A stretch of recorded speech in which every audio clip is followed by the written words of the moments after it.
Well, hey everybody, it's Randy Ray, the Literate Texan. Welcome back to Driftwood Ranch. Today, in this video anyway, I don't have any books to show you, but I want to talk about a video that I saw. This is one of these algorithm suggestions from YouTube. It's titled, How to Read a Book a Week, 3 Proven Tricks. And you know the word proven is important because it's in all caps in the title. And this particular video came out 4 years ago, has 997,000 page views, and is from a channel called Improvement Pill, which has 3.35 million subscribers. Okay, so I don't know, but I suspect that most of the people who subscribe to my channel, and God bless all 210 of you, already read at least one book a week. They're probably not coming here to get old Randy Ray's advice on how to read a book a week. But I'm also curious about how just useless this 3.5 minute video was about how to read a book a week. So I wanted to talk about it a little bit. So first of all, when a video says proven, I'm expecting to see some proof, some evidence, some citation of some kind. And like most pop self-help material, there's no evidence that any of these statistics that they're throwing at you are real or accurate in any way.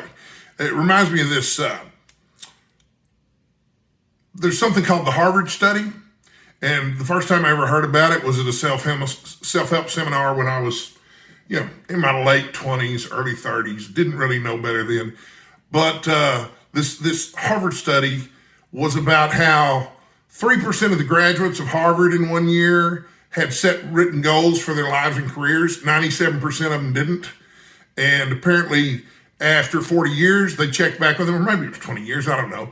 But the 3% who had set written goals before they graduated were worth more than the other 97% combined. The problem with that story, as folksy and charming as it is, there's zero evidence that this is true at all, that it's ever happened. And but that's the kind of thing self-improvement channels like Improvement Pill and a lot of these pop self-help books, specialize in is just claims, random claims that they've made up to try to sell you more self-help materials. And, man, when I was 32, I walked on burning coals at a Tony Robbins seminar, man. It was pretty cool. But guess what? I'm still overweight and I'm not rich and I hadn't accomplished the things that I hoped I was going to accomplish. And I sure didn't stick with any of that Tony Robbins program mess. And this video's almost as long now as the video that I'm talking about, how to read a book a week, 3 proven tricks, is only 3 minutes and 36 seconds long. So, maybe if they made a video about how to be concise in your booktube videos, that might be more useful. Forgive me, I'm drinking coffee, but I'm drinking out of a very bookish coffee mug. This was a present given to me by my friend Christy, and it's the first line to over 100 different novels, all in one coffee mug. And there's a key on the box. When we got it, I said, I bet I can guess almost all of these without looking at the key. And I got, over 90%. I would have scored an A. So anyway, Randy, focus. We're talking about how to read a book a week. Okay, so the first line in this video is that I watched. As cliche as it sounds, we all know that people who read succeed. Nope. Not all people who read it succeed. And that's so vague as to be meaningless. Define success. For me, success means something completely different now than it did 30 years ago. My reading doesn't really have much to do with it, other than part of my idea of success is to spend my time enjoying what I'm doing. But reading is not going to guarantee that I get rich, which is coming. That's coming because that's the advice on these dude bro sites.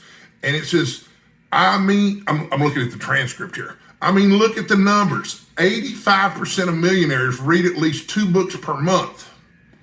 Okay, no citation for that. I'm not sure that it's true. And correlation does not equal causation. There's nothing that says that reading 2 books a week is going to help you become a millionaire. It's very possible, just think about this for a second, it's very possible that millionaires might just maybe have a little more free time than people who are working 2 part-time jobs to make ends meet. Just saying. 25% of the entire American population hasn't even read a single book all of last year. I'm guessing that percentage is wrong too. I'm guessing that percentage is probably higher than 25%, but I'm not going to look it up, okay? I just don't care that much. But again, it's no proof of anything. So, but I would suggest that if you're reading just in hopes of getting rich, that's probably the wrong way to go about it, okay? There's lots of ways to get rich. I don't think that reading books is one of them unless, I don't see it, especially since the type of reading that they're apparently encouraging you to do in this particular video when they're teaching you how to read a book a week, 52 books a year, are probably self-help books. So what's the best way to actually get yourself to start reading? So it assumes that you're not reading at all and at a good pace so that you can succeed too. Well, you can basically read a book a week by taking advantage of 3 psychological tricks. And the first is something called inflammation intention, basically setting an appointment. Okay, so it says the biggest problem with reading is actually getting started. I don't know that that's true either. Is that really the biggest problem? Is that really the biggest problem for most people? It might be, but I would suggest that most people who are having trouble getting started reading just might not like reading, and that's okay. I don't think anybody should be sitting around feeling guilty that they have other hobbies and activities that are better for them than reading, okay? But the idea is that you set an appointment to start a book and put it on your calendar and treat it like a job interview or a visit to your doctor. Well, I'm going to suggest that if you're going to read 52 books a year, a book a week, you're probably not going to do that setting a weekly appointment with yourself unless you're one of those people who wants to do like a reading marathon on the weekends. But I think for most people, a more realistic approach is to read every day. And you may do that at a set time. I'm a big fan of routine. But reading is a very important part of my day. I try to read every morning before I start work for an hour or two. I try to read during my lunch break while I'm at work, which can sometimes last forever because I'm a dilettante. I work for myself and I do what I want most of the time. And then I try to read some in the evenings. But I also have to fit that in with all the visitors who stop by to see me and wish me well. And I have to fit that in with making booktube videos, watching booktube videos, and, guitar lessons and all my other hobbies. So, there's a certain element of this toxic productivity that gets into, how much time you spend reading. But the big thing that nobody ever mentions is that if you want to read more, you have to figure out what you're going to do less of to make room for that in your life. For most people, that's easy. Okay, most people watch a lot of TV and spend a lot of time looking at their phones. So, it's simple. It's not easy. Because most people are addicted to those devices. They're addicted to those screens, and they've had their attention span systematically lowered for decades now. If you're as old as I am, even growing up in the 70s like I did, you had television, but there was a break every 10 minutes for a commercial. And those breaks get longer and longer over the years, and the amount of programming gets shorter and shorter over the years. But that, these social media guys, man, they saw that and thought, you ain't seen nothing yet. The second psychological trick is to use what's called chunking, basically breaking down a big task into smaller ones. Okay, well, that's kind of a no-brainer, okay? So, yeah, if you're going to read a book a week and you're not going to read it all in one sitting, a lot of people read an hour a day, 7 days a week. They're not going to have any trouble finishing 50 books a year, especially if you do it every day because your reading speed's going to improve. But, okay, that's just kind of a no-brainer, You know what the average size of the book you want to read is. You divide that by 7. That's how many pages you need to read per day. If you use a stopwatch, you can figure out how many pages per hour you read. And it's just a math formula. It's not a big deal, man. I tend to read books that are about 350 pages. I read about 50 pages an hour. If I read for an hour a day, every day, well, guess what? I'm going to finish 52 books a year. I just can't miss any days. Or actually, I can miss any days because, well, it depends. A lot of people set a target of 50 books a year, so they get 2 weeks off. It's kind of like working at a job where you work 50 weeks a year, but you get 2 weeks off. But this was the part that bothered me. In reality, the average human can read a 200-page book in about 5 hours, which means you only have to spend 45 minutes a day reading. Okay, so earlier, the video points out that the average nonfiction book is about 200 pages long. Okay, so the average self-help book or pop business management book like the 1 Minute Manager, those might be about 200 words, 200 pages long. Do you really need to read 50 of those per year? I hope not. I don't think that's going to help you succeed, because if you're reading 52 books a year of pop self-help and pop business books, you're not implementing most of the ideas in those anyway. You're just wasting your time. There might be a brief motivational burst after you finish one of those, but I'd much rather see you reading a wide variety of books. And that's the kind of thing that successful people like Charlie Munger and Warren Buffett do. But I would also suggest that, history books, biographies and memoirs, those count as nonfiction too. And a 200-page history book, I don't have any. I've got several history books around here. None of them clock in at 200 pages. They're more likely to clock in at 400 or 500 pages. Same way with most of the biographies that I have. And I don't think you should limit yourself to that either. I think you should also get in books in various genres. Read some fiction, read some novels. The best boss I ever had only recommended 3 books to me, and he's very, very wealthy. David Littman at Hotels.com was the CEO there. And we love to talk because, he's well-read, brilliant man. And he suggested 3 books to me. One was You Can Negotiate Anything by Herb Cohen, which is nonfiction. And but the other 2 books were Babbitt, which is a novel, and All Is Quiet on the Western Front, which is a historical novel.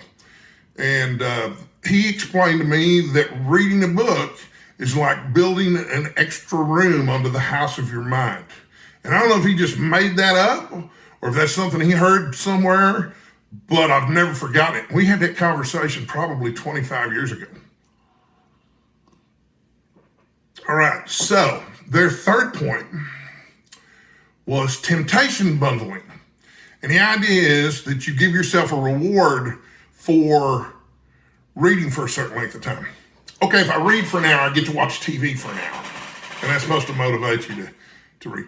I would hope that you could find a better reward for yourself than television, but if that's your bag, baby, go for it, But if you love reading, and I suggest that you read a lot if you love reading, and give it a try if you don't think you love reading, because you might. And anyway, you won't need the reward. The reading itself ought to be the reward. If you like, if you can read 52 books a year, do it because you like reading, And if you don't think you like reading, give it a try. Read for 20 minutes here and there and see how you like it. Give yourself 3 weeks or so and see how you feel after 3 weeks of reading on a regular basis. Then it gets real interesting. At the end of the video, there's an ad for Audible.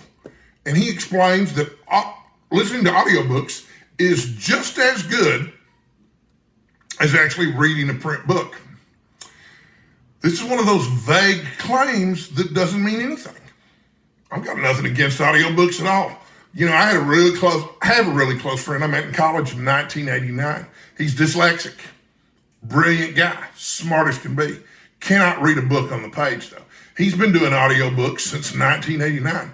For him, it's not just as good as reading, it's better than reading.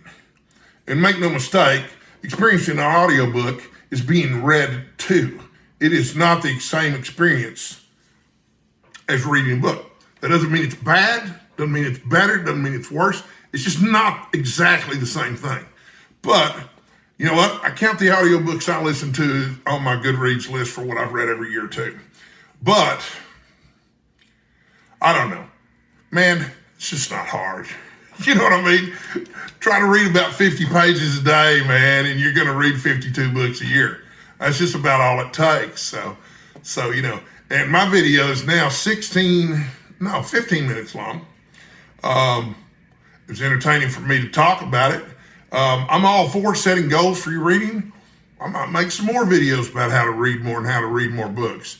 But, golly whiz, man. I would just hope that a video, you know, and of course, I'm gonna sound like a cynical old man, but that's okay. Get off my lawn, kids. But you know, I shouldn't be surprised that 997,000 people watched this silly video about how to read a book a week. And, you know, I don't know how many page views my video is going to get either, you know. Way it's going lately, maybe I'll get 300 or 400 page views. That'd be cool.